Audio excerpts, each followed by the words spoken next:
So the goal here is for you guys to walk away with something to say, now I know how to structure my conversations going forward. And that's really like main objective here. There's 1,000 different ways you can do your buyer consultation, but I'm gonna give you a stupid, simple version of it, and then some different options that we can kind of dive into and how you can make it your own personal consultation. Stress on consultation because we are professionals. There's no more, you wanna see this house right now? I'm gonna show you this house. There is no more of that. We sit down and we talk about what goes into the form, what goes into the relationship. Before we start, I want you to write 3 things down of how you are different than other agents in our marketplace. Now that could be, maybe you're more charismatic, maybe you're more tech savvy, maybe you have been in the business longer than most agents. How does that work to your benefit? We're gonna talk a little bit about that towards the end. But I want you guys to take 3 minutes, write down 3 different ways you are different than other agents in our market. But I want to take some time to kind of reflect on what is some of the most positive, what's your most positive qualities that separates you.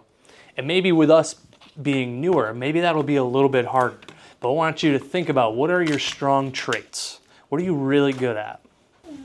So let's talk about what a buyer consultation is. So very long definition, buyer consultation is a good way to kind of set expectations with your clients, as well as kind of go over a couple things with them. I typically use it as a point of education for them because people come to us from all different perspectives on how real estate functions. And when you tell them, hey, don't you think it's fair if I work with you for the next 6 months and I show you houses and write 12 offers that I should get paid at the end of the deal or at the end of the day? 9.5 times out of 10, they'll say, yeah, that's pretty fair.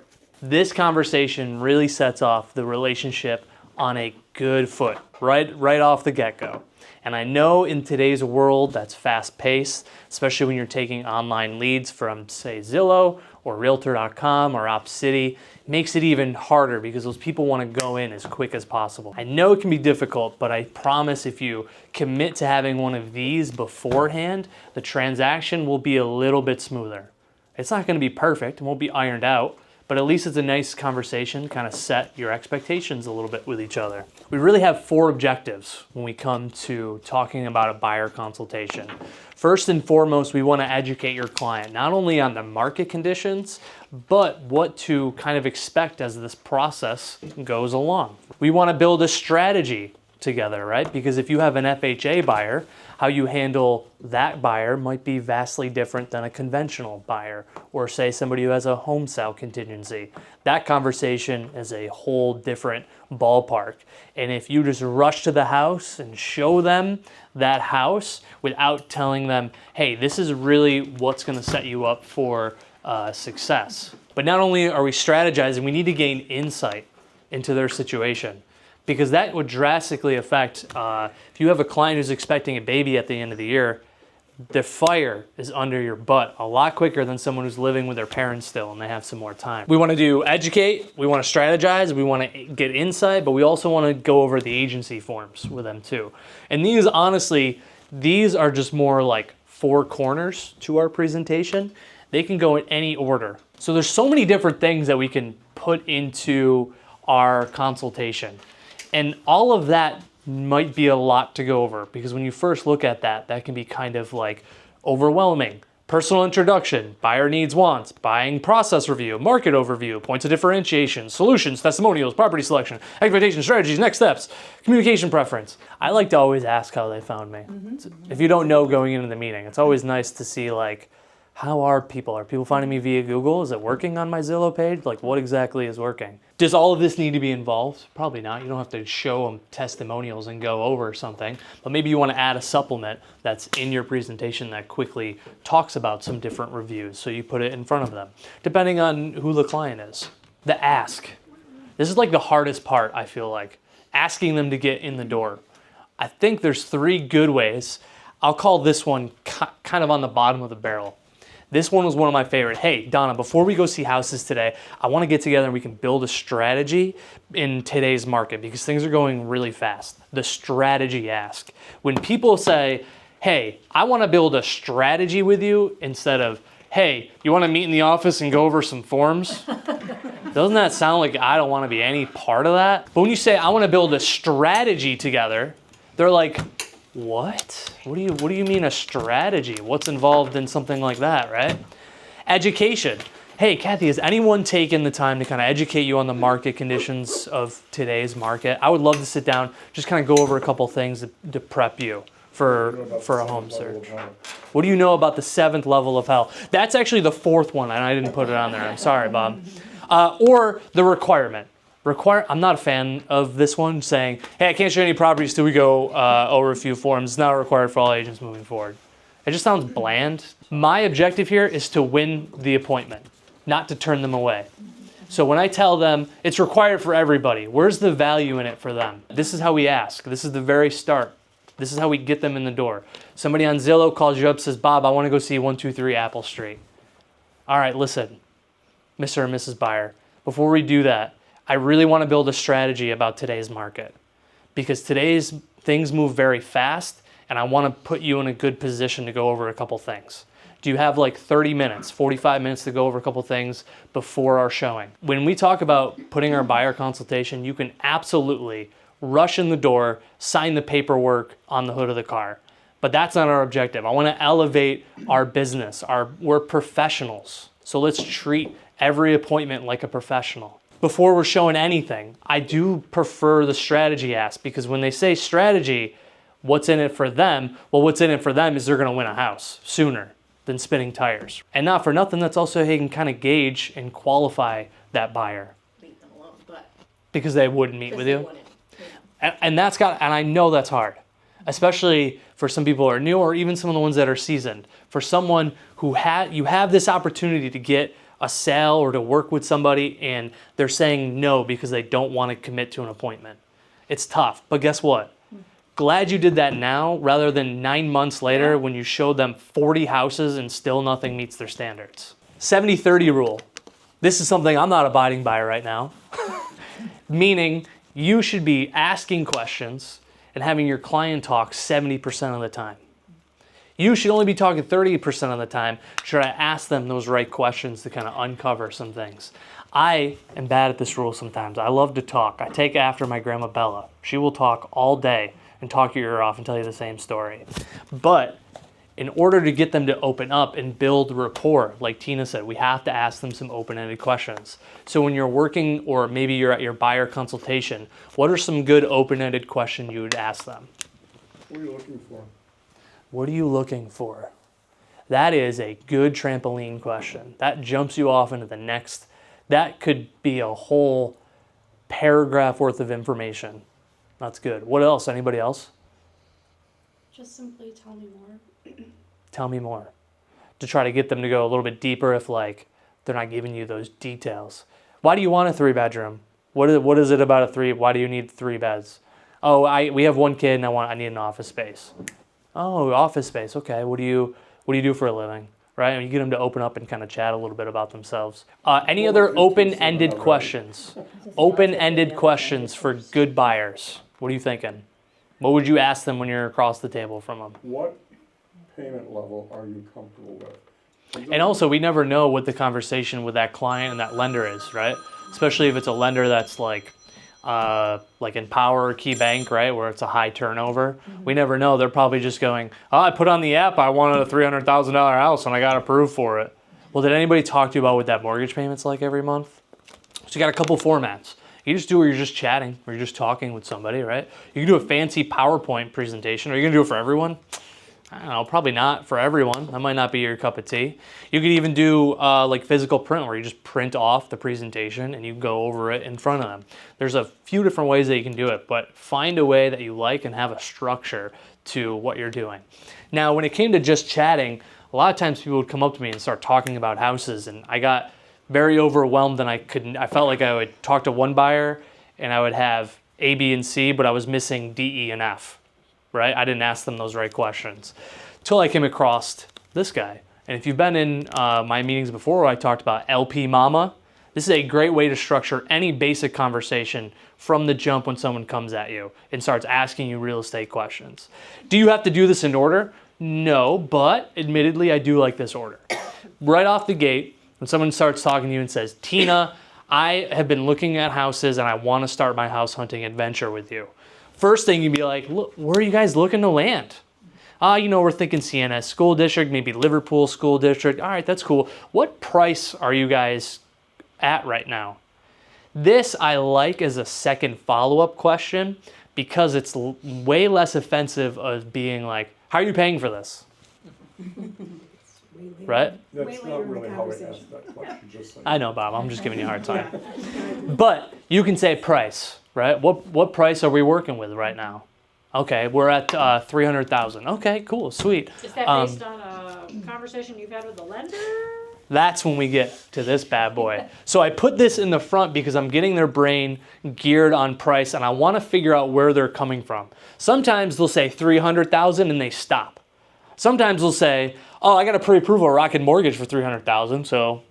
And then you can be like, okay, all right. Right now we're building rapport with them. So next one is talk about motivation. Why are you guys moving? Well, we have a new one on the way and we really need something a little bit bigger. All right, that makes sense. Have you guys signed any paperwork? You're working with an agent right now?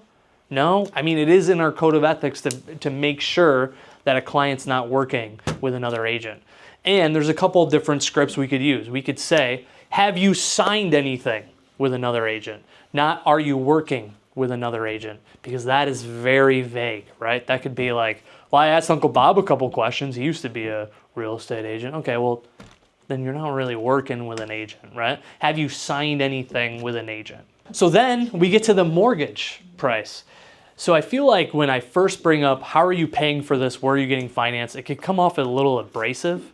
But when I cover the mortgage up by all of these questions and then I get to this part and I can revisit, all right, so you said 300,000. How did you guys come up with that price? Was that something that you guys sat down with a loan officer, or is this maybe a calculator you used online? Oh, it's a calculator we use online. Here's Antoine's card. Here's another preferred lender that I like to use. And you are now the expert that's advocating for them without being like, how are you paying for this? Right? It's a little easier. And the very last one is you ask for the appointment, right? So this is a good format as if somebody runs into you in the grocery store. You get all the way down here and it's like, oh, well, I'm free tomorrow at 12. Do you want to get together in my office and we chat a little bit more about some of the market condition? That's kind of what's going on right now in the industry. Sure, let's do 12 o'clock. All right, boom, now you got your appointment locked in. This great formula to have in your back pocket. You could structure your whole buyer consultation around this, although I would argue that you're probably missing some key points, maybe in motivation you dive into needs and wants, but this is a good one to have in your back pocket where you can be like, okay, LB Mama, what did Corey say? What's the L? What's the first one? Okay, where you want to go, right? It'll just take a little bit of practice and soon enough you guys will have it down pat. But this is a good, real basic formula to the whole thing. Now, recently launched on the HANA dashboard is a buyer consultation presentation that you can have all on your own. It's not bad. It does kind of hit points on some good topics. But again, maybe doing a PowerPoint's not your shtick. Maybe just talking is. But if you like PowerPoint, this is a good option that you have on the Howard Hanna dashboard. And my favorite part about this, one of the slides is my favorite slide out of the whole thing.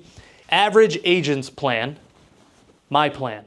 But when we talk about value proposition and we go back to our note card, how are we different than everyone else?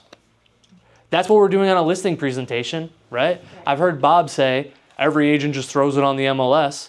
So how are you different than that agent that just throws things on the MLS? How are you that agent that doesn't just let MLS auto search email to them? And this is customizable. You can take it away, you can add stuff to it. Now, when you're meeting with them, I was a big advocate a long time ago before I learned this lesson that not everybody likes everything digitally and electronically.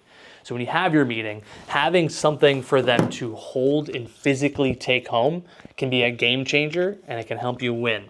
I had a competitive listing that was on Myers Road and they interviewed 2 other agents plus me. And they told me they were going to North Carolina, South Carolina on some day to look at houses. They're going to move down south to live closer to their son. So I put in my phone, put the date down to remind myself to touch base with them again. And I sent them a text that was like, hey, good luck on your house hunting search today. I think you're leaving today. Safe travel, something like that. Now I won the listing because of that text. And when I got to my second appointment to sign all the paperwork, the husband goes, you know, you didn't give me anything in my hand. And I was like, okay, sorry, I run a digital business. That. You remember that? I was like, I gave everything to you digitally. Remember I emailed it to you? Yeah, but it's not as good as holding something in my hand. And I learned a lesson.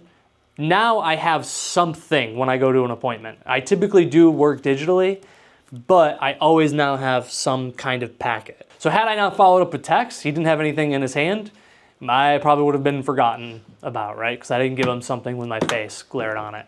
So you want to give them something. Now, this is something that you can put in your folder. I starred 2 things that I think should absolutely be something non-negotiable you give every person when you meet with them. The signed agency forms, right? Anything they sign, we need to give them a copy of. And also, why not just give them the lead-based paint packet, right? The for your home, for your safety, lead-based paint, and put it in this nice folder. And then you can put your business card down here. And then you have the agency paperwork that they signed, the lead-based paint addendum. And then also on this other side, this is another thing that's on the Howard Hanna presentations. It's a buyer guide. Now, this isn't really like a presentation. You probably could use it as a presentation. And this has got great information. You don't have to like go over it verbatim with them. This is good reading material because it talks a little bit about like diving into what kind of home they want. Pre-qualification versus pre-approval, mortgage pre-approval documents, touring houses, closing do's and don'ts. Really good information, and we're coming from a place of value. What do you want to include in your folder? Signed agency forms, the buyer guide, maybe. A blank purchase contract. I've had different people have different great points on this. Some people have been like, why would I give them a blank purchase contract? I don't want to give them the contract that they can just fill out and write an offer for themselves. But my counterpoint to that is the fact that they don't know how to fill that out. Again, showing up for them, giving them something of value. So if I give them a copy of the purchase contract, it makes going over things a little bit easier. I'll also maybe print the presentation if you have a PowerPoint presentation with it. And then HSA home warranty is not bad to include. I had Donna bring her packet that she shows to show some difference in what we do. She has the HSA packet in here. There's also buying a home with Howard Hanna, a step-by-step checklist of all these different things, and you can plug these dates in, which are nice. And you don't plug these dates in until you go under contract, and I or use this as the framework for my conversation with them. So Okay. we go through that, and that's how I remember to go over everything. this Brittany did Yep. for you. And marketing, yep. So if you want something like this to include, that's very easy to do. And Donna's got, I want to talk about this So one? that's off Hanna Presentations, and if anybody ever wants to bind their stuff, I have a binding machine. You can buy your own rings and plastic covers at Staples. You're more than welcome. I'll put it out on the desk again. I had it out for a while, but nobody ever used it. But it's just a little nicer, especially when you're going into a listing appointment, if you're gonna give them a copy. But for the buyer presentation, I give them this. This is off Hanna Presentations, and it's, you know, the home buying process. It has checklists in it. People love checklists. They're excited about, you know, buying a home, so they want to like sit here and do the little workbook, right? And then I have information in here about me, about my stats and awards and things like that. And I can't say enough about those 411 community reports. If you have someone who is moving to this area or changing school districts or towns, go on the dashboard, you go to the community 411 reports, and it gives you these amazing, and I actually I bound them when I had an out-of-town buyer.